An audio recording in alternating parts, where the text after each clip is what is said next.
جو پہلا انٹرویو تھا اسامہ بن لادن کا جو میں نے 1997 میں کیا وہ ایک فلاپ انٹرویو تھا.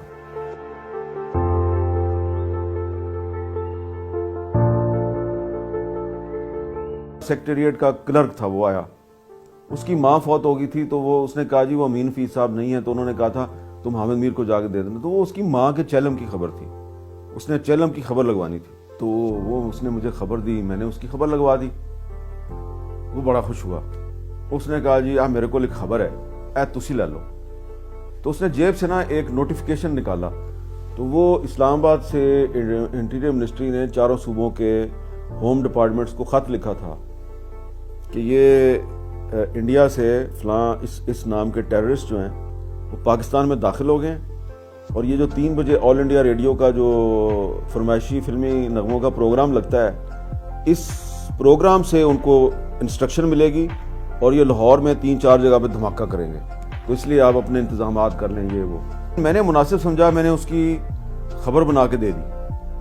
تو نیوز ایڈیٹر تھے جواد نذیر صاحب, انہوں نے خبر دیکھی, انہوں نے لیڈ لگا دی, ہیڈ لائن کہ لاہور میں بم دھماکوں کا خطرہ. چیف رپورٹر انجم رشید صاحب غصے سے پاگل, یہ کیا خبر دے دی ہے تم نے, بھلا اس طرح کی بھی کوئی خبر ہوتی ہے کہ لاہور میں بم دھماکے ہونے والے ہیں؟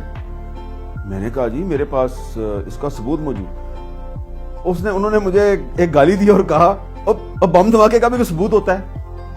تو اب ہماری یہ بحث چل رہی ہے, تو ایک فون بجا اور وہ ہمارے کرائم رپورٹر تھے جمیل چشتی, فون انہوں نے اٹھایا, فون سنا, اچھا کتنے ہوا ہے؟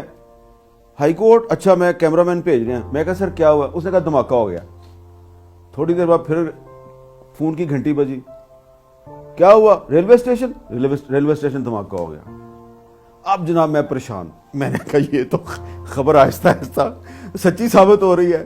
تھوڑی دیر فون آیا جی وہ رینجرز کے ہیڈ کوارٹر کے پاس دھماکہ ہو گیا. اب جناب انجم رشید صاحب جو ہیں انہوں نے سر پکڑا ہوا ہے, اور اب وہ پلان بنا رہے ہیں کہ اب اس کو تھوڑی دیر میں اس کو اٹھانے آ جائیں گے, تو ہم نے اس کو بچانا کیسے.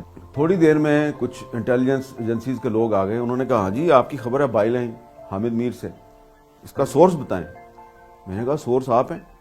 انہوں نے کہا ہم کیسے ہیں؟ اب میں نے اس کی فوٹو کاپی کرائی نوٹیفیکیشن کی, اور جو آتا گیا میں اس کو پکڑاتا گیا. جو میں نے انٹرویو 1997 میں پہلی دفعہ کیا اسامہ بن لادن کا, وہ انٹرویو فلاپ ہو گیا. مجھے اخبار کے چیف ایڈیٹر نے کہا یہ یار یہ کس مولوی کا انٹرویو کر دیا ہے, اخباریں نہیں بکا, آج اتنا بڑا تم نے تصویریں لگا دی. اب وہ جو اس انٹرویو کی تصویریں ہیں وہ دنیا بھر میں آج بھی وہی تصویریں چل رہی ہیں اسامہ بن لادن کی.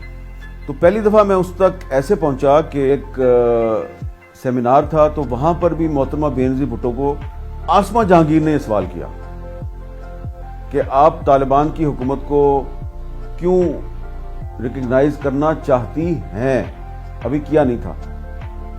تو میں نے آسمہ جہانگیر سے پوچھا کہ یہ کیا چکر ہے, تو طالبان تو بچیوں کے اسکول بند کر رہے ہیں, تو یہ عالم اسلام کی پہلی خاتون پرائم منسٹر ہے, یہ کیوں ان کی حکومت کو تسلیم کرے گی.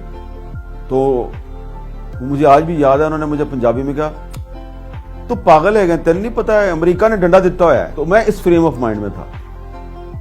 تو وہاں پہ جا کے ہمیں ایویڈنس مل گئی. نیو یارک میں وہ میٹنگ ہوئی بے نظیر بھٹو سے, رابن رافیل جو ہے وہ, اور پھر امریکن آفیشل جو ہیں وہ جو میڈیا ٹیم تھی اس کو بھی فیڈ کر رہے ہیں کہ پاکستان مسٹ ریکگنائز طالبان. میں نے وہیں سے کالم لکھ کے بھیجا اپنے اخبار کو کہ بے نظیر بھٹو جو ہے وہ اس پہ بڑا پریشر ہے کہ طالبان کو تسلیم کیا جائے, اور یہ, اور بہت میں نے کرٹیسزم کیا بے نظیر بھٹو. مجھے محترمہ بے نظیر بھٹو نے بلایا, تو انہوں نے کہا بتائیں آپ کے کیا آرگومنٹس ہیں. میں نے اب آرگومنٹس دیے. بے نظیر بھٹو نے نصیر اللہ بابر سے کہا اس کی میٹنگ کرواؤ طالبان سے. میری ملا عمر سے میٹنگ ہوئی, اور ملا عمر جو ہے وہ مجھے کہہ رہا ہے کہ یہ تم مجھے اپنا امریکہ کا ایجنٹ سمجھتے ہو؟ میں کہا ہاں. تو اس نے کہا تم نے اس میں لکھا ہے کہ رابن رافیل جو ہے وہ بے نظیر بھٹو کو کہتی ہے کہ طالبان کے ساتھ تعلقات ٹھیک کرو, یہ کون ہے؟ میں نے کہا رابن رافیل امریکہ کی نائب وزیر خارجہ ہے, خاتون ہے. اس نے کہا خاتون ہے؟ میں نے کہا ہاں خاتون ہے.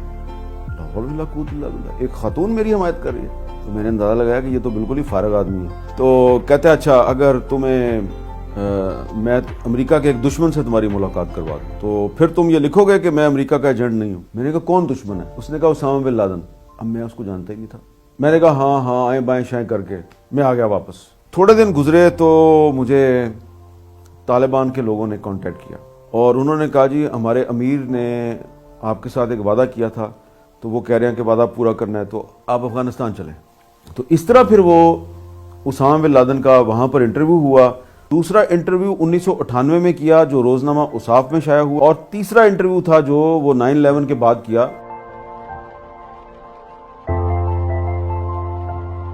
خواجہ طارق رحیم صاحب, ایک دن ان کی پریس کانفرنس تھی, میں ان کی پریس کانفرنس میں گیا. ان کی گفتگو سے مجھے اندازہ ہوا کہ یہ کچھ شیکی ہیں.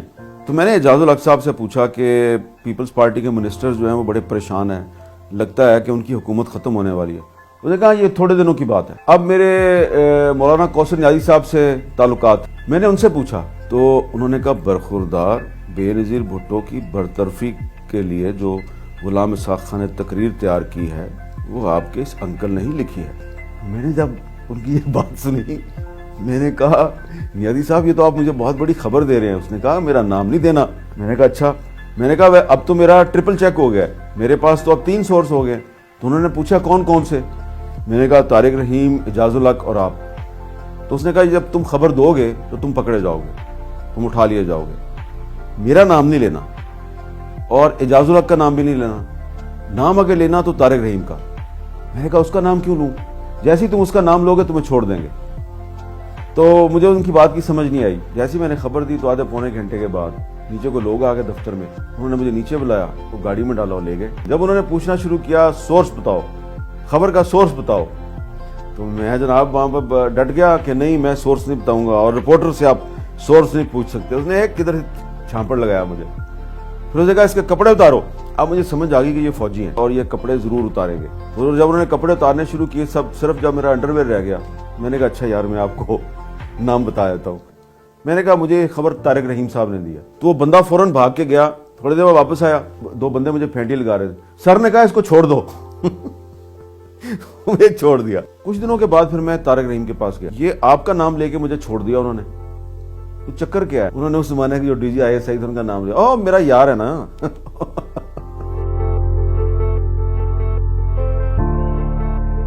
محترمہ بے نظیر بھٹو صاحبہ جو ہیں انہوں نے کہا کہ یہ کوئی تم نے کوئی سنا ہے کہ سب میرینز کی پرچیز کے بارے میں کوئی لابنگ ہو رہی ہے. تو میں نے کہا جی میں نے نہیں سنا. تو ایک دن محترمہ بے نظیر بھٹو کے قریبی ساتھی تھے, انہوں نے مجھے اپروچ کیا اور انہوں نے مجھے سب میرین پرچیز کے بارے میں بریف کیا کہ ہمیں سب میرینز کی ضرورت ہے. پاکستان کو چائنا کی سب میرین سوٹ کرتی ہے, پاکستان کو چائنا کی سب میرین لینی چاہیے. لیکن کچھ لوگ جو ہیں وہ فرینچ سب میرین کے لیے لابنگ کر رہے ہیں اور وہ مہنگی بھی ہے اور اتنی اچھی بھی نہیں ہے. لیکن اس میں بہت پاورفل لابیز جو ہیں وہ انوالو ہیں اور نیوی جو ہے وہ بھی فرینچ آبدوز لینا چاہتی ہے. دراصل زرداری صاحب براہ راست نہیں ہیں لیکن ان کے کچھ دوست ہیں. تو انہوں نے کہا وہ عامر لودھی ہیں اور جاوید پاشا ہیں. تو میں نے پھر اس پر ایک پوری جو تھی وہ کہانی جو تھی اس کو سمویا ایک آرٹیکل میں. تو وہ خبر وہ پورا آرٹیکل جب چھپا اس میں زرداری صاحب کی تصویر بھی تھی. تو صبح 11 بجے کے قریب مجھے کال آئی کہ آپ کو ٹرمینیٹ کر دیا گیا, جنگ اخبار سے فارغ ہو گئے آپ. تو یہ جو آبدو سکینڈل ہے تو اس سٹوری کا جو اصل سورس تھی وہ اس وقت کی پرائم منسٹر بے نظیر بھٹو تھیں. جب تک وہ زندہ رہی میں نے سورس ڈسکلوز نہیں کیا. آج آپ کو بتا دیا ہے.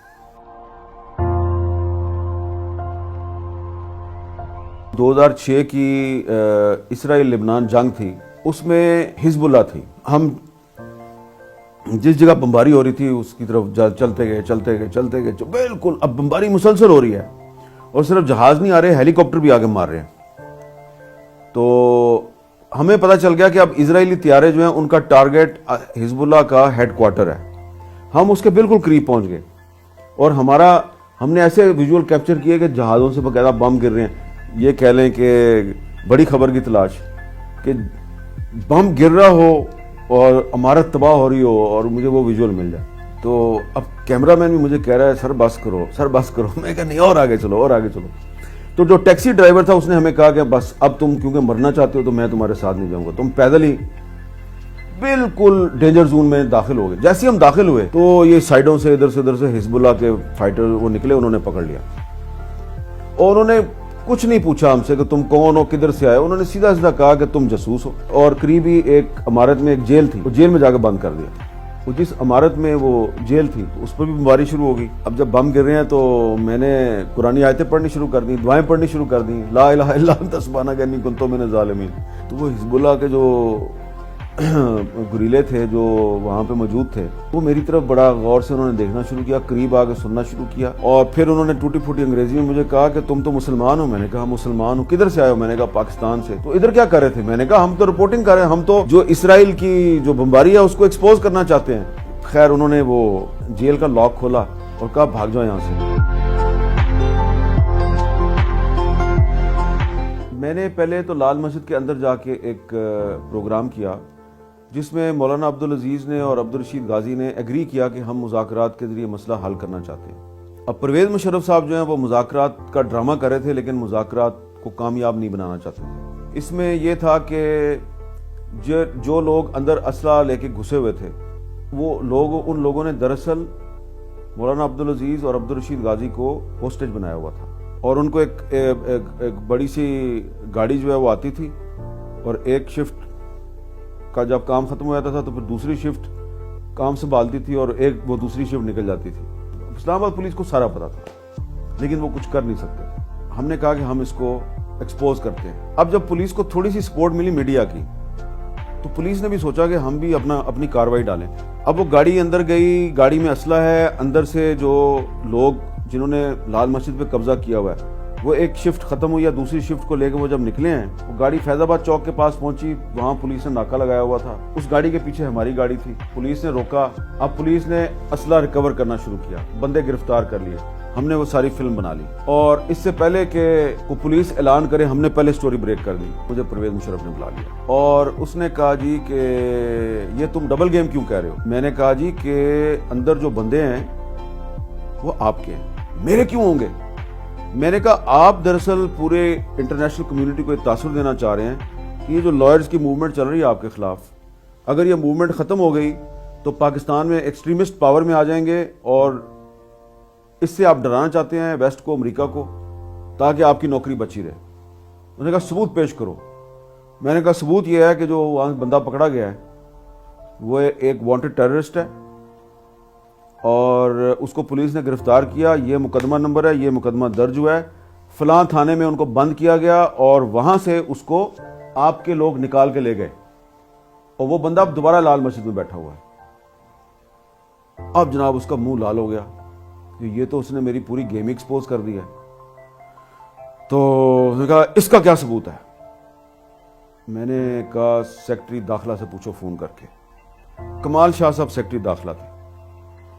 پرویز مشرف نے کمال شاہ سے پوچھا تو کمال شاہ تو کیونکہ خود ایک ریٹائرڈ پولیس افسر تھے تو انہوں نے اپنے آپ کو بھی بچانا تھا اور پولیس کو بھی بچانا تھا. تو انہوں نے کہا کہ دراصل یہ بات درست ہے کہ ہم نے بندے گرفتار کیے, مقدمہ بھی درج کیا, اسلحہ بھی برآمد ہوا. ان بندوں کو ایک سیکیورٹی ایجنسی مزید تفتیش کے لیے پولیس سے لے گئی ہے, تو وہ اب پولیس کے پاس نہیں ہے. اب پرویز مشرف صاحب لاجواب ہو گئے.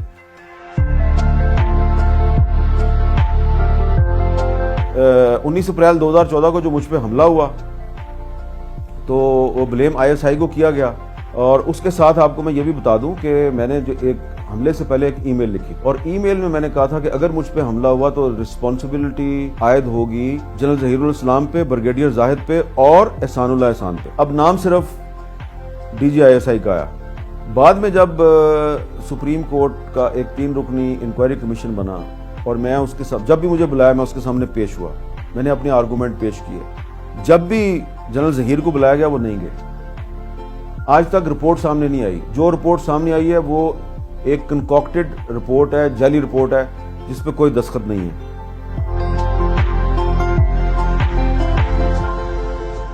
کسی صحافی کو اینٹی اسٹیبلشمنٹ کہیں تو یہ تو اس کے لیے فخر کی بات ہے, کیونکہ اسٹیبلشمنٹ نے کیا کیا پاکستان میں.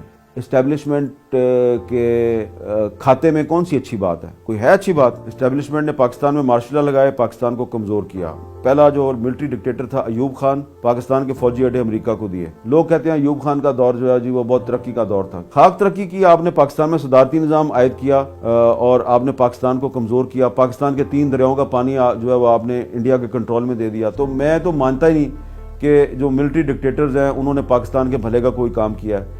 یحییٰ خان، اس کے دور میں پاکستان ٹوٹ گیا۔ ضیاء اللہ کا دور، کلاشنکوف کلچر، ہیروئن کا کلچر متعارف ہوا، سیاچن ہائٹس پہ قبضہ ہو گیا۔ مشرف کا دور، ایک دفعہ پھر پاکستان کے فوجی اڈے جو ہیں وہ امریکہ کو دے دیے۔ تو یہ آپ کی اسٹیبلشمنٹ نے کیا ہے؟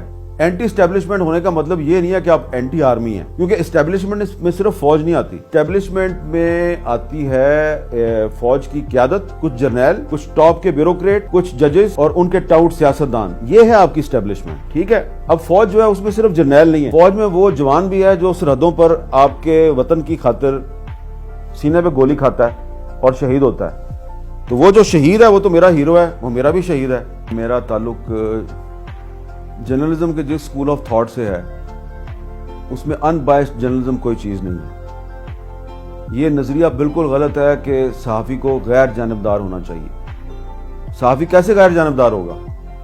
آپ نے سچ کو رپورٹ کرنا ہے تو آپ سچ کے ساتھ کھڑے ہوں گے، جھوٹ کے ساتھ کھڑے نہیں ہوں گے آپ، ٹھیک ہے؟ آپ ایک صحافی جو ہے اس کی اصل طاقت اس کی سچائی ہے۔ ایک صحافی جو ہے وہ حق اور باطل کی لڑائی میں ایک کردار ہے، اس کو یا حق کے ساتھ کھڑا ہونا ہے یا باطل کے ساتھ کھڑا ہونا ہے، توازن نہیں قائم کر سکتے آپ اس میں۔ جہاں آپ رپورٹ کر رہے ہیں، ایک واقعے کو رپورٹ کر رہے ہیں، وہاں پہ آپ نے جو فیکٹس ہیں ان کو رپورٹ کرتے ہوئے آپ نے غیر جانبدار رہنا ہے اور 2 فریقوں کے درمیان پارٹی نہیں بننا۔ اب اگر عمران خان کی اور نواز شریف کی لڑائی چل رہی ہے تو آپ عمران خان کا بھی موقف دیں، نواز شریف کا بھی موقف دیں۔